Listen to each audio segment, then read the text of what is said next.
Seattle taking a step forward in its effort to reimagine public safety. The City Council approving more than $10 million in funding for policing alternatives.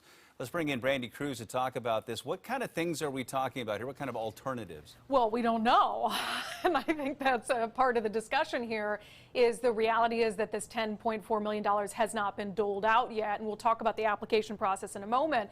But I think to help you sort of reimagine or imagine what this might look like, one of the most high profile, what I would call policing alternatives was Seattle's so-called street czar. You might recall that during all the unrest we saw last year, Seattle Mayor Jenny Durkan hired this man here, Andre Taylor, as the quote-unquote street czar for the city, giving him a $150,000 contract to try to bridge the divides between police and communities they serve.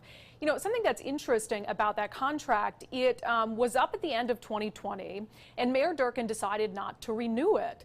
And she and I had a conversation about that where I was asking her whether she really thought the contract was worth $150, you know, under the umbrella of what we're talking about now, where they're going to dole out $10.4 million worth of contracts like that one. And the mayor admitted, look, there's going to be a little bit of trial and error as part of this process.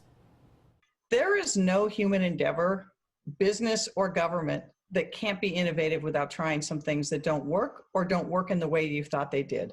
I ask how many people here remember Tivana or the Fire Phone from Amazon, whole lines of business that people innovate and try. So we're going to try a range of programs and see which ones can address needs. That's true in policing, it's true in human services, it's true in, you know, how we deliver and pick up garbage I mean, everything government does, we get better at. Maybe not everything, but I understand the sentiment she's giving there. But it sounds like she's willing, and the city council is willing to say, like, look, some of this $10.4 million might go down the tubes because we might try, you know, alternatives to policing that don't end up working, but they want to try new things anyway. So just a few details on this $10.4 million passed by the Seattle City Council. So the idea is that you have community groups that come up with creative ways to help reduce crime and violence outside of the regular policing and criminal justice system. So the priority for this money is going to be to groups that represent communities of color, and the applications are actually, they're going to be due pretty quick, coming up on April 9th.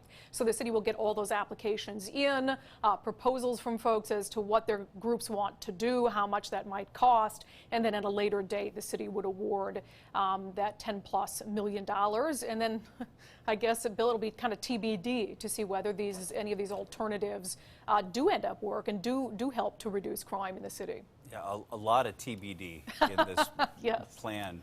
All right, yeah. Brandy, thanks. Sure.